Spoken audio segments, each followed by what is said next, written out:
I came here for a Chihuahua. I left with a pit bull terrier named Iris. That wasn't the plan. The shelter smelled like bleach and wet concrete. I'd filled out the paperwork online, breed preference, living situation, experience level. I'd checked the box next to small dogs. I'd been specific. I wanted something manageable, something that fit. A Chihuahua, maybe 8 pounds. Something I could carry in a tote bag if I needed to. Something that wouldn't change my life too much. My partner stood beside me at the front desk, scrolling through available dogs on their phone. They have 3 Chihuahuas right now. One's already on hold, but the other 2 are in the small dog wing. The woman at the desk smiled. "You're welcome to walk through and meet them. Take your time." We started in the small dog section. It was loud. Barking echoed off the cinder block walls. A terrier mix spun in circles.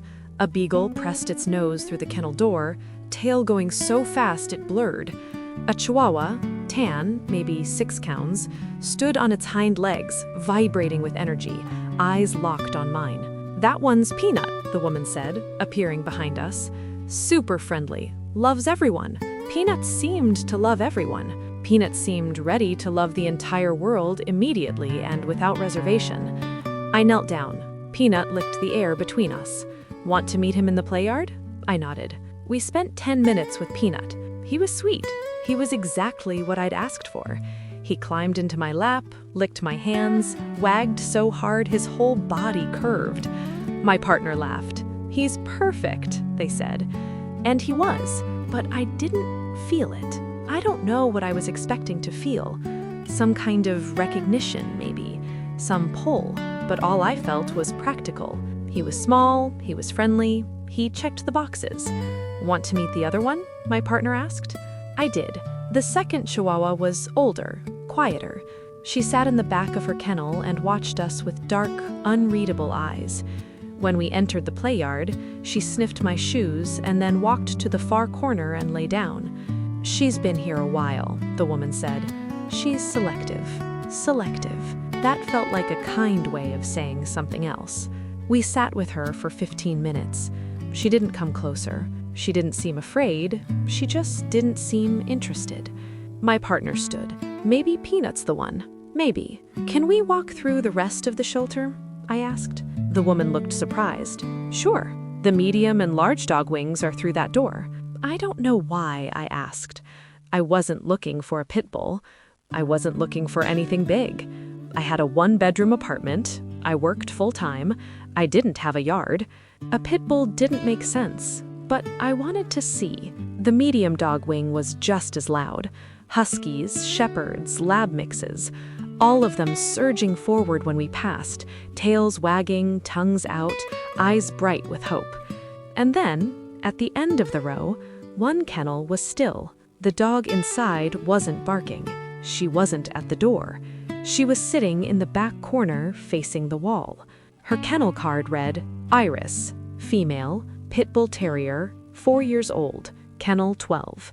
Underneath, in smaller letters, "Special handling required, staff-assisted introductions only." I stopped walking. My partner kept going, then turned back. "You coming?" I didn't answer. I was looking at Iris. She hadn't moved. Her head was down, her shoulders were tight. Her whole body seemed compressed, like she was trying to take up as little space as possible. Around her, the other dogs were throwing themselves at kennel doors, begging to be noticed. Iris sat facing the wall. "That one's been here 8 months, a voice said. 8 months? He nodded. "Came in as a cruelty case. We don't usually share details, but," he paused. "She doesn't do well with strangers, doesn't do well with noise, doesn't do well with much of anything, really. Has anyone tried to adopt her?" A few people asked. We do behavioral assessments before any interaction. She shut down every time. Wouldn't move, wouldn't eat. We had to stop trying. I looked back at her. She still hadn't turned around. "Why is she still here?" I asked. David was quiet for a moment. "Because she's a pit bull, and because she's broken." The word landed heavy. Broken. "Can I see her?" David hesitated. "She's not what you're looking for. I know. She's not a Chihuahua. I know." He looked at my partner, then back at me. You'd have to meet her in the isolation room, not the play yard, and I'd have to stay with you the whole time. Okay. David opened the kennel door slowly. Iris didn't move. He clipped the leash to her collar. She didn't resist, but she didn't help either. He guided her out, and she walked with her head low, eyes on the ground, body stiff. We crossed the hallway into a small windowless room, concrete floor, concrete walls, one metal bench. David closed the door behind us. Sit on the bench, he said. Don't look at her, don't reach for her. Let her decide. My partner and I sat. Iris stood in the center of the room, staring at nothing. For a long time, no one moved. I counted my breaths. I listened to the muffled barking from the other wing. I watched Iris out of the corner of my eye. She didn't look at us. She didn't sniff the room. She just stood there. 5 minutes passed, then 10. David shifted his weight. She's not going to engage, he said quietly. She never does. But I didn't move. And then Iris's ear twitched. It was so small I almost missed it. Just a flicker, a shift in attention. She turned her head, not toward us, just slightly. Do you see that? I whispered. My partner leaned forward. See what? She moved. David watched her. She's just... But then, Iris took a step, not toward us, toward the corner. She walked slowly, deliberately, and then she lay down, not pressed against the wall, just near it. And for the first time since we'd entered the room, she let out a breath. Her shoulders dropped, just a little. She's settling, David said. He sounded surprised. I stayed still. Iris closed her eyes, not sleeping, just resting. I don't know how long we sat there. Maybe 20 minutes, maybe longer. Iris didn't come closer. She didn't wag her tail. She didn't look at me. But she stayed in the room, and that felt like something. When David finally stood, he moved carefully. We should go, he said. I don't want to push her. I nodded. He guided Iris back to her kennel. She went without resistance. When he unclipped the leash, she walked to the back corner and sat down, facing the wall again. David closed the door. So, Peanut? I looked at Iris. Can I come back tomorrow? I came back the next day, and the day after that.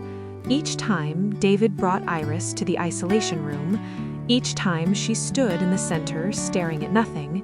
Each time I sat on the bench and waited. On the third day, she lay down after 8 minutes instead of 15. On the 5th day, she looked at me. It was brief, just a glance. Her eyes met mine for maybe 2 seconds, and then she looked away. But it was something. On the 7th day, I brought a blanket from home. I sat on the floor instead of the bench. I didn't look at her.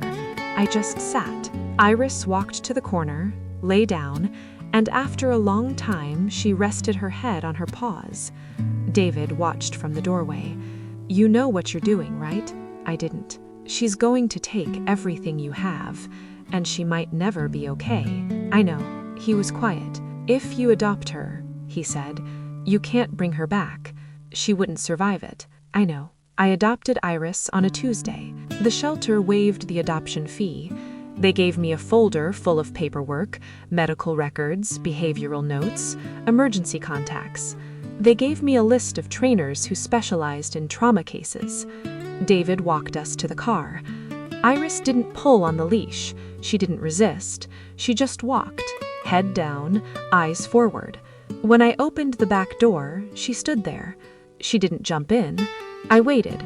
After a long moment, she climbed inside, slow and careful, and she curled into the far corner of the seat. David leaned into the window. Good luck, he said. I nodded. He looked at Iris. You got a good one, he said. Not to me, to her. Iris didn't respond. I drove home in silence. The first week was the hardest. Iris wouldn't eat. I put food in her bowl, high-quality kibble, wet food, chicken, rice. She stared at it and walked away. I called the vet. They said to give her time. I gave her time. She wouldn't sleep in the dog bed I bought. She slept on the floor in the corner of the living room as far from me as possible. She wouldn't play. I bought toys, squeaky balls, rope tugs, puzzle feeders.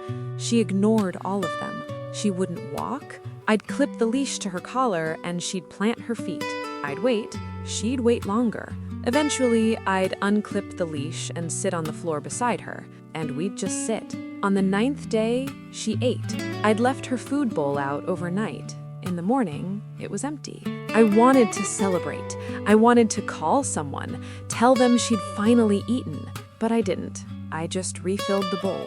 On the 14th day, she walked. Not far, just to the end of the driveway and back, but she walked. On the 23rd day, I woke up at 3 a.m. and found her sleeping in the doorway of my bedroom. Not in the room, not in the corner of the living room, in the doorway, like she was keeping watch. I didn't move. I didn't call her name. I just watched her breathe. Something happened on the 31st day. A neighbor's dog barked. Iris froze. Her whole body went rigid. Her ears pinned back. Her eyes went wide. She started shaking. I knelt down slowly. "You're okay," I said. She didn't hear me. She was somewhere else. I didn't touch her. I just sat on the floor and waited. It took 20 minutes for her to come back. When she did, she looked at me, really looked at me. And then she took one step forward, and another. And then she pressed her head against my knee. I didn't move. I didn't speak. I just let her stay there. It's been 4 months now. Iris still doesn't play with toys. She still doesn't like strangers. She still freezes sometimes when she hears loud noises. But she eats every meal. She sleeps in my room now, not on the bed, but on a blanket beside it. She walks twice a day, and sometimes, on good days, she looks up at me and her tail wags. Just once. Just a little. But it's there. I didn't come to the shelter looking for Iris.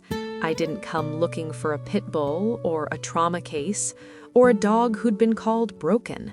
I came looking for something small, something easy, something that fit. But some things don't fit because they're not supposed to. Some things take up more space than you planned for. Some things ask for more than you thought you could give. And some things are worth it anyway. If this story stayed with you, you're already one of us. Subscribe and be part of a community that notices what others overlook. Iris is sleeping beside me as I write this. Her breathing is steady. Her body is relaxed. We still have a long way to go, but we're going, and that's enough.